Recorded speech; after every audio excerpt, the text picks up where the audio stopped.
నరికి వేయి అని ఒక ఆయన అంటున్నాడు, ఉండనిమ్మని చెప్పి మరొకరు అంటున్నారు.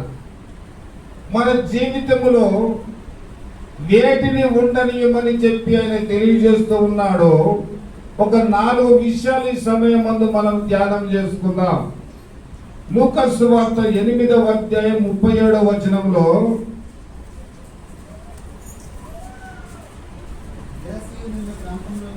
గెరసీల ప్రాంతంలో నుండి బహు భయప్రాంతులైరి కనుక మమ్మల్ని విడిచిపోమ్మని ఆయనను వేడుకొనిరి. దయ్యములు వదిలిన వ్యక్తి ఆయనతో కూడా నన్ను ఉండనిమ్ము. ఈ వ్యక్తి దయ్యములన్నీ వదిలిపోయినటువంటి వ్యక్తి యేసయ్యతో అంటాడయ్యా, నన్ను నీతో ఉండనిమ్ము. దేవునికి స్తోత్రం చెప్పండి, చెప్పండి గట్టిగా హల్లెలూయా. ఎక్కడి నుండి విడిపించబడ్డాడు? దెయ్యముల చేత బంధింపబడినటువంటి వ్యక్తి విడుదల పొందిన తర్వాత అంటాడయ్యా, నీతో నన్ను ఉండనిమ్ము. దేవునికి స్తోత్రం చెప్పండి.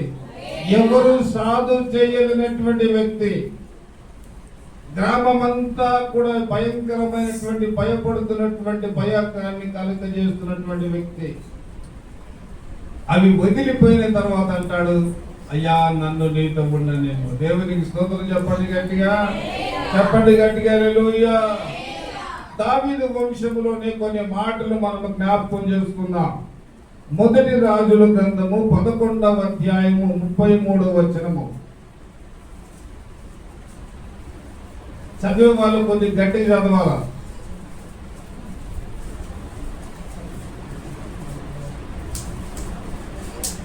మొదటి రాజుల గ్రంథము 11వ అధ్యాయము 33వ వాక్యం. ఇశ్రాయేలు దేవుడైన యెహోవా సెలవిచ్చినదేమనగా, ఎవరు? జనులు నన్ను విడిచిపెట్టి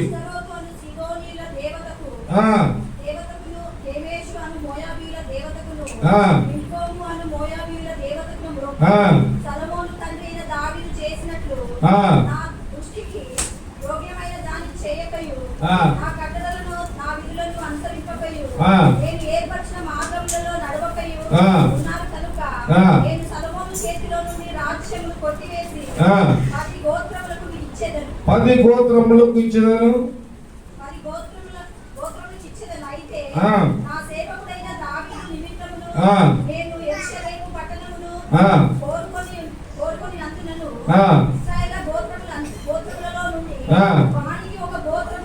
ఒక గోత్రములు ఉండనిత్తును. 12 గోత్రములలో దావీదు సంతానమైనటువంటి ఒక గోత్రాన్ని నేను ఉండనిస్తాను. ఈ మధ్యాహ్న కాల సమయం అంటాడు, నరికి వేయబడక మీ కుటుంబములను నేను ఉండనిస్తాను. మీ కుటుంబములను నేను కాపాడుతాను. మీ కుటుంబములను నేను ఆశీర్వదిస్తాను. మీ కుటుంబముల చుట్టూ నేను కంచె వేస్తానని ఆయన జ్ఞాపకం చేస్తున్నాడు. 12 ఇశ్రాయేలు 12 గోత్రములలో ఒక్క గోత్రాన్ని ఆయన ఉండనిస్తూ ఉన్నాడు. దేవునికి స్తోత్రము కలుగును గాక. అక్కడ అంటాడు, అక్కడనే ఒక మాట, ఒక సంతతిని కూడా ఉండనిత్తును. ఏ సంతతి? అదే దావీదు సంతతి, దావీదు సంతతి. దేవునికి స్తోత్రం చెప్పండి. మొదటి రాజుల గ్రంథము 15వ అధ్యాయము 29వ వాక్యం. మొదటి రాజులు 15:29.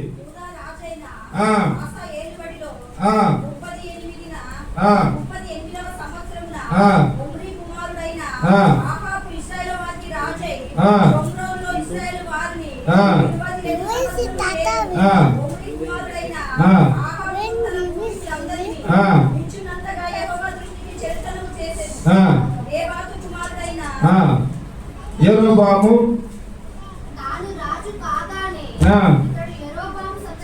యెరోబాము సంతతి వారిని అందరినీ హతము చేసెను. దేవునికి స్తోత్రం చెప్పండి గట్టిగా. ఈ మధ్యాహ్న కాల సమయం ముందు దేవుడు నీతో మాట్లాడుతూ ఉన్నాడు.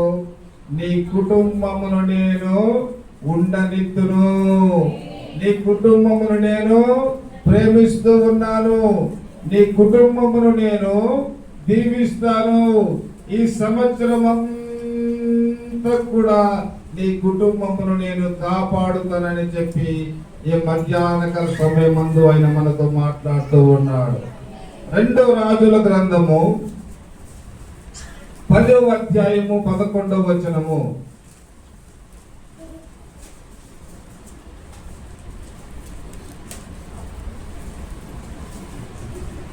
2 రాజుల గ్రంథము 10వ అధ్యాయము 11వ వచనము.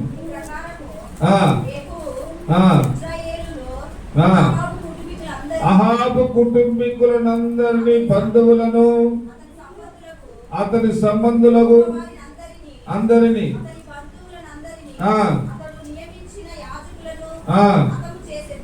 ఏం చేశాడట? వారినందరినీ కూడా బంధువులను, కుటుంబీకులను హతము చేశాను. ఇక్కడ ఇర్మియా గ్రంథము 33వ అధ్యాయము 25, 26 వచనాలు చదివితే, ఇర్మియా గ్రంథము 33వ అధ్యాయము 25, 26 వచనాలు.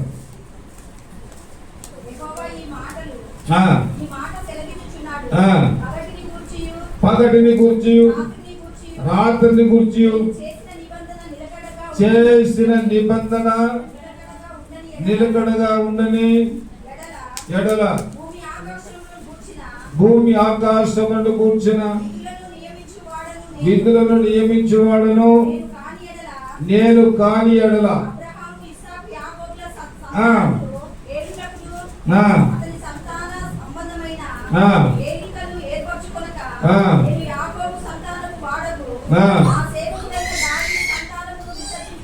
చాలు. ఇక్కడ పగలు అనేటటువంటిది ఉన్నది, రాత్రి అనేటటువంటిది ఉండుట ఎంత నిజమో మీ కుటుంబాలను భూమి మీద ఉండనిత్తునని చెప్పి నేను ప్రకటన చేస్తూ ఉన్నానని చెప్పి ఆయన జ్ఞాపకం చేస్తున్నాడు. పగలు ఉందా? అందరు చెప్పండి. పగలుందా? ఉంది. రాత్రి ఉందా? ఉంది.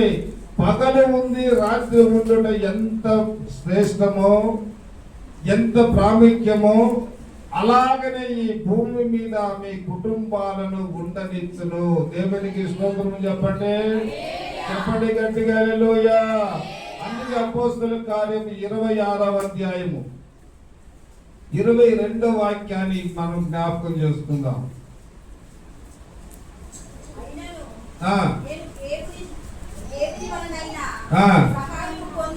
సహాయము పొంది నేటి వరకు నిలిచి ఉంటిని. ఒకనామొక దినమందు నేను హింసకుడను, దూషకుడను, హానికరమైనటువంటి వాడిని. అలాంటి నన్ను నేను ప్రభువును ఎరిగిన తర్వాత నేటి వరకు నేను నిలిచి ఉంటిని. ఎప్పుడైతే ప్రభువును నేను కనుగొన్నానో, ఎప్పుడు ఆయన సముఖములో నేను సాగిలపడ్డానో, ఎప్పుడు దీనదాసుడినై విరిగి నలిగిపోయానో, అప్పటి నుండి నేటి వరకు నేను ఎలా ఉన్నాను? నిలిచి ఉన్నాను అంటున్న అపోస్తలుడైనటువంటి పౌలు. నిజమే. మన ధీరత్వాన్ని చూసి మన కుటుంబాలను దేవుడు ఈ లోకములో ఉండనిస్తూ ఉన్నాడు. మనల్ని ప్రేమిస్తూ ఉన్నాడు. ఎన్నో ఉపకారములను, మేలులను మన పట్ల ఆయన చేస్తూ ఉన్నాడు.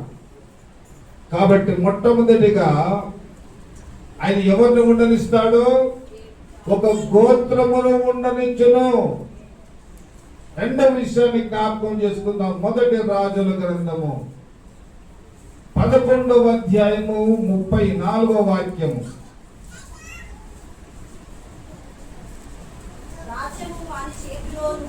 రాజ్యము వాని చేతిలో నుండి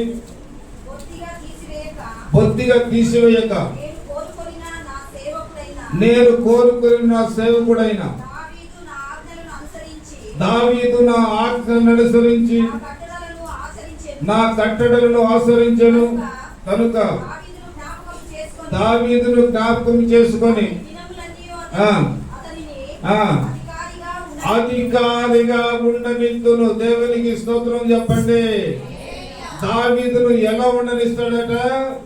అధికారిగా ఉండనిస్తాడు. ఎందుకు అధికారిగా ఉండనిస్తాడు?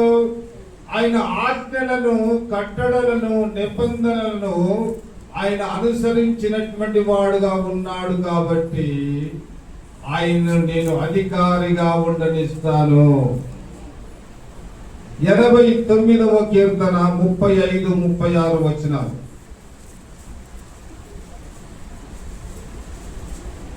89వ కీర్తన.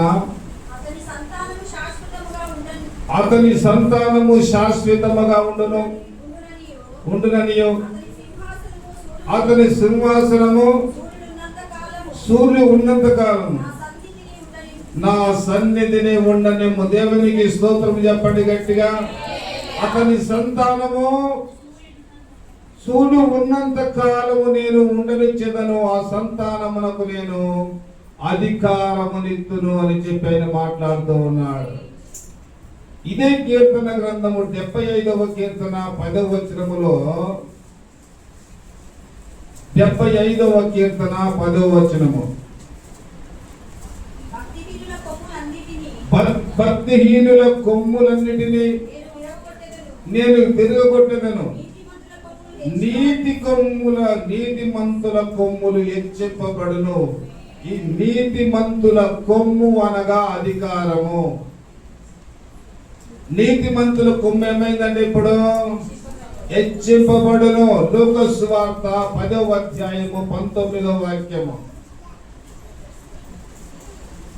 లూకా సువార్త 10వ అధ్యాయము 19వ వాక్యం.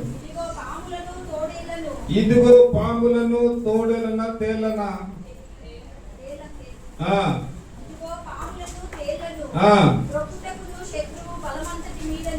శత్రువు బలమంతటి మీదను మీకు అధికారం అనుగ్రహించి ఉన్నాను. దేవునికి స్తోత్రం చెప్పండి. లోక సంబంధమైనటువంటి అధిపతి అయినటువంటి సాతాను పైన మనకేమిచ్చాడు? దేవుడు అధికారం ఇచ్చాడు. ఏ ఒక్కరు ఏ విషయంలో కూడా భయపడటానికి వీలు లేదు. అపవాది యొక్క అధికారమును ప్రభువైన యేసుక్రీస్తు తన కాళ్ళ క్రింద ఎప్పుడో చితకదొక్కాడు. వాడు మృంగువాడే గాని నమలడు, వానికి పనులు లేవు. అందుకే అన్నాడు, వాడు గర్జన సింహం వలె ఎవరిని మింగుదనని వాడు ఏం చేస్తున్నాడు? తిరుగుతూ ఉన్నాడు తప్ప వాడు కొరకలేడు, నమలలేడు. వాని పనులన్నీ కూడా ఆ శిలువ మరణము ద్వారా దానిని విరగొట్టాడు. దేవునికి స్తోత్రం చెప్పండి. నీతిమంతుల యొక్క కొమ్ము హెచ్చింపబడును. ప్రకటన గ్రంథము 12వ అధ్యాయము 5వ వాక్యము.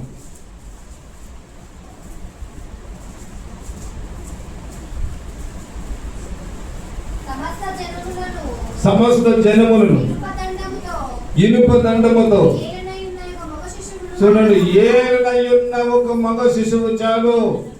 ఇనుప దండముతో ఏలనయున్న ఒక మగ శిశువు. దేవునికి స్తోత్రం చెప్పండి గట్టిగా. ఏ శిశువు? మగ శిశువు. ఈ మగ శిశువే ప్రభువైన యేసుక్రీస్తు. అదే ప్రకటన గ్రంథం 2వ అధ్యాయము 26వ వాక్యము.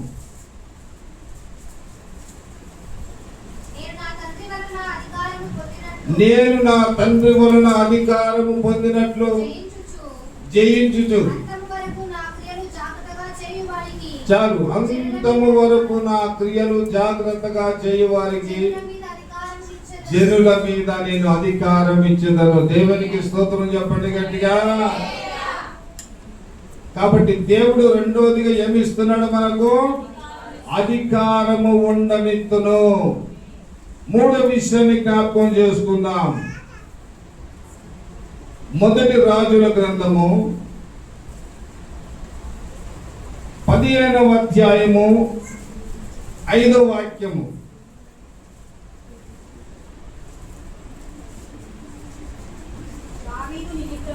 దావీదు నిమిత్తము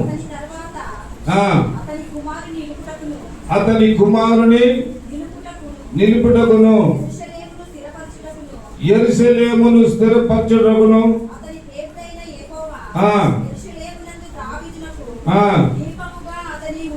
దీపముగా అతనిని ఉండనిచ్చెదను, దీపమును ఉండనిత్తును.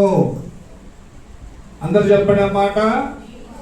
దీపమును, మన ఆత్మ దీపమును ఆయనను ఉండనిస్తాడు.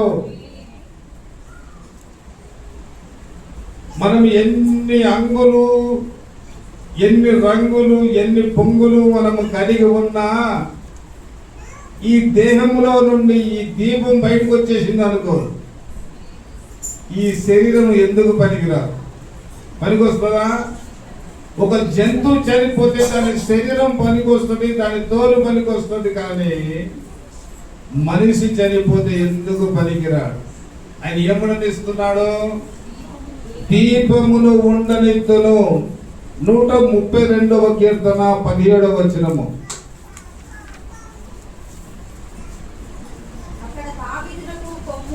అతడు దావీదునకు కొమ్ము, నా అభిషేక్తుని కొరకు, నేను నా అభిషేక్తుని కొరకు ఒక దీపమును స్థిరపరచి ఉన్నాను. దేవునికి స్తోత్రం చెప్పండి. దావీదు సంతానము ఇశ్రాయేలు దేశములో పరిపాలన వారిది. ఈ రోజున గమనించండి, సకల రాజ్యములు వెళ్ళి ఇశ్రాయేలు మీదకి యుద్ధానికి వెళ్ళిన వారిని జయించలేరు. ఎందుచేత అంటే అపారమైనటువంటి జ్ఞానము కలిగినటువంటి దేశము ఇశ్రాయేల్ దేశము. చుట్టుముట్టు శత్రువులున్న వారు నిర్భయముగా, భయము లేని వారుగా వారు జీవిస్తూ ఉన్నారు. ఇది దేవుని యొక్క సంకల్పము, ఏర్పాటయ్యేది. దేవునికి స్తోత్రం చెప్పండి. వారిని ఎలా ఉండనిస్తున్నాడు అంటే దీపముగా ఉండనిస్తూ ఉన్నాడు. ప్రకటన గ్రంథము 21వ అధ్యాయము 23వ వాక్యము. ప్రకటన గ్రంథము 21వ అధ్యాయము 23వ వాక్యము. ఆ పట్టణములో ప్రకాశించుటకై సూర్యుడైనను చంద్రుడైనను అక్కడ అక్కర్లేదు, దేవుని మహిమే అక్కడ ప్రకాశించుచున్నది. దేవునికి స్తోత్రం చెప్పండి. కనుక దేవుడు మనకు దీపమును ఉండనిస్తూ ఉన్నాడు. 2 పేతురుకు రాసిన పత్రిక 1వ అధ్యాయము 18, 19 వచనాలలో ప్రభు అయిన యేసు క్రీస్తును గురించినటువంటి మాటలు. మేము ఆ పరిశుద్ధ పర్వతం మీద ఆయనతో కూడా ఉండిన వారమై ఆ శబ్దము ఆకాశము నుండి రాగా వింటిమి. మరియు చూడు, ఇంతకంటే స్థిరమైన ప్రవచన వాక్యము మనకున్నది. చూడు, తెల్లవారి వేకువ చుక్క మీ హృదయములలో ఉదయించు వరకు ఆ వాక్యము చీకటి గల చోట్లలో వెలుగునిస్తుంది. దేవునికి స్తోత్రం చెప్పండి గట్టిగా. లోకమంతా చీకటిగా ఉంది. చీకటిని వెలిగించడానికి ప్రభువైన యేసుక్రీస్తు లోకానికి వచ్చాడు. ప్రభువైన యేసుక్రీస్తు ఎందుకు ఈ లోకానికి వచ్చి నశించుతున్నటువంటి ఆత్మలను వెతికి రక్షించడానికి మనిషి కుమారుడి లోకానికి వచ్చాడు. దేవునికి స్తోత్రం కలుగును గాక. కాబట్టి మూడోదిగా ఏముండనిస్తున్నాడు? దీపమును ఉండనిస్తూ ఉన్నాడు. 4వ విషయాన్ని జ్ఞాపకం చేసుకుందాం. కీర్తన గ్రంథము 111వ అధ్యాయము 9వ వాక్యము.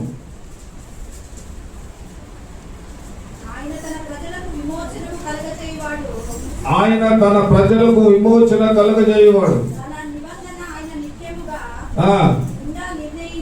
చాలు, నిబంధన ఉండనిత్తును, నిబంధన ఉండనిత్తును.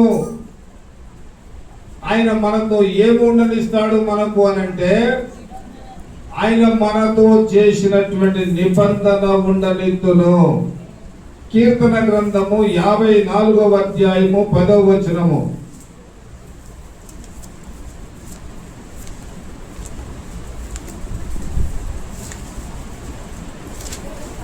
54 54:10 కీర్తన 54:10 లేదా?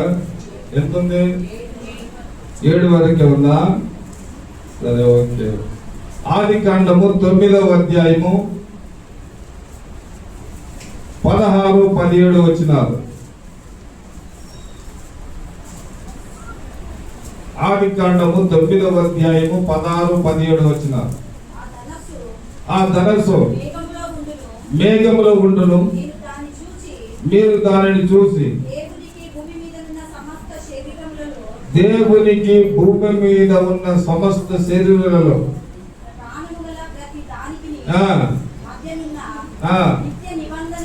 నిత్య నిబంధనను ఏం చేసుకున్నాడంట? ఇది నోవా దినములలో జల ప్రళయము వచ్చినప్పుడు దేవుడు మానవునితో చేయించినటువంటి నిబంధన. ఇప్పుడు 8వ అధ్యాయము 22వ వచనం చదువుదాం. ఆదికాండము 8:22.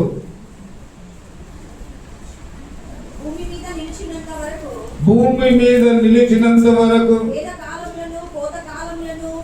ఏ కాలము? చదువు. వేసవి శీతకాలములను ఉండక మానవుని తన హృదయములో అనుకొనెను. ఏం చేశాడట? ఏమనుకున్నాడు? వేసవి కాలము, కోతకాలము, శీతకాలం అంటే ఎండాకాలము, వేసవి కాలము, ఇవి ఉండవని తన హృదయములో అనుకొనెను.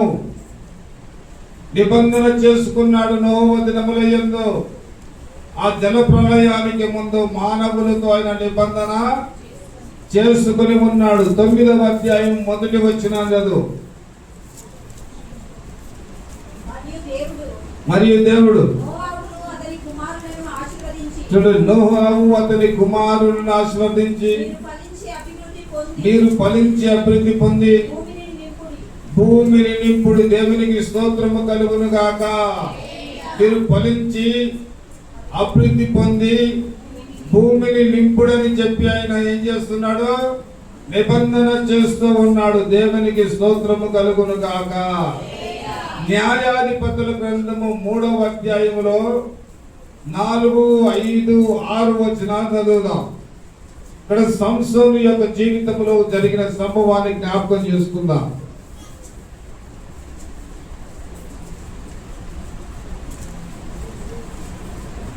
3వ అధ్యాయము న్యాయాధిపతులు 3వ అధ్యాయము 4, 5, 6 వచనాలు.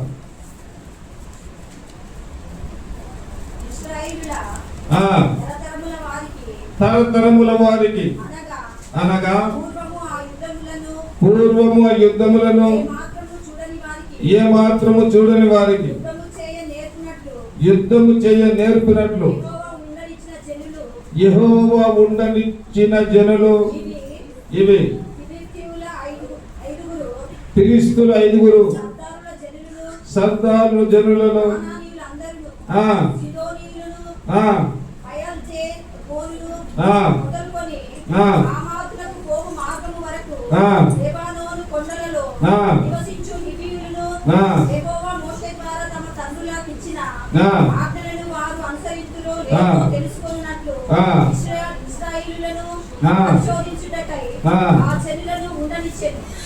జనులను ఉండనిచ్చను. దేవునికి స్తోత్రం చెప్పండి.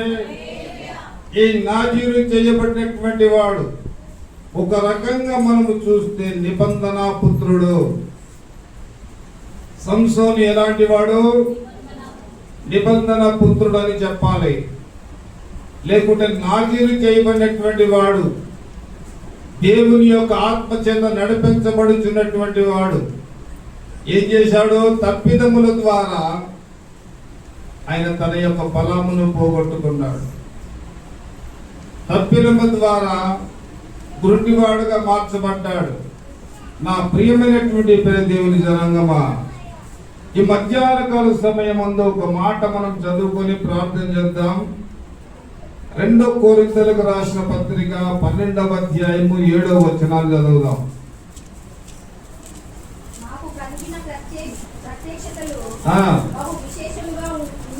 ఇక్కడ అపోస్తలుడైన పౌలు అంటాడు, నాకు కలిగిన ప్రత్యక్షతలు బహు విశేషముగా ఉన్నందున నేను అత్యధికముగా ఎచ్చిపోకుండా నిమిత్తం నాకు శరీరములో ఒక ముళ్ళు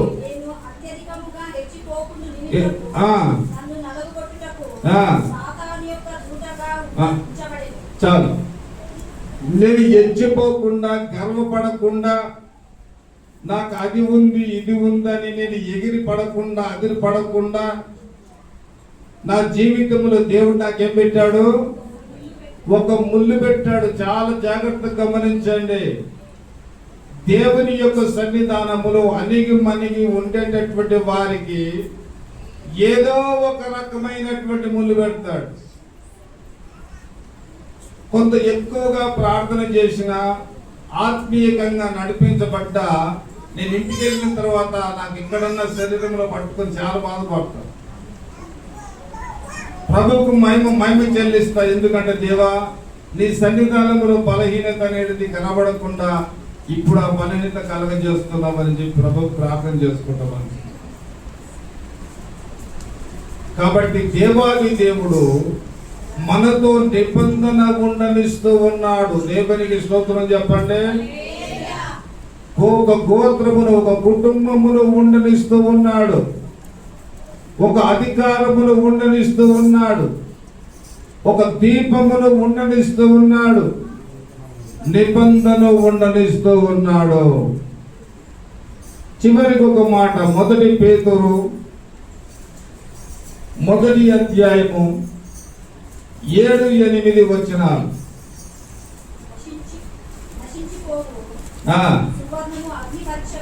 చూడు, నశించిపోవు సువర్ణము అగ్ని పరీక్ష వలన శుద్ధిపరచబడుచున్నది కదా, దానికంటే అమూల్యమైన మీ విశ్వాసము ఈ శోధన చేత పరీక్షకు నిలిచినదై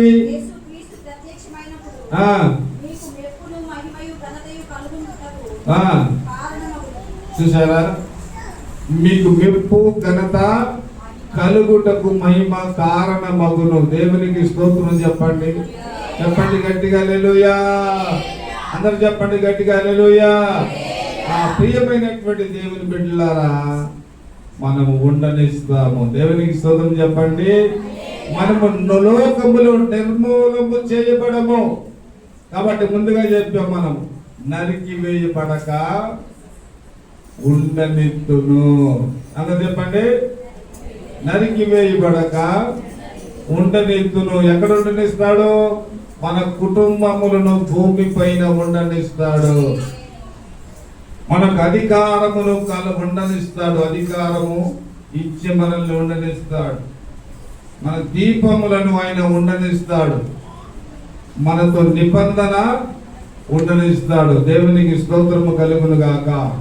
ఇటు మాటలు ప్రభువు తన వెనికిడిలో దీవించును గాక. తల వంచి కళ్ళు మూసుకొని ప్రార్థన చేసుకుందాం. అందరూ కూడా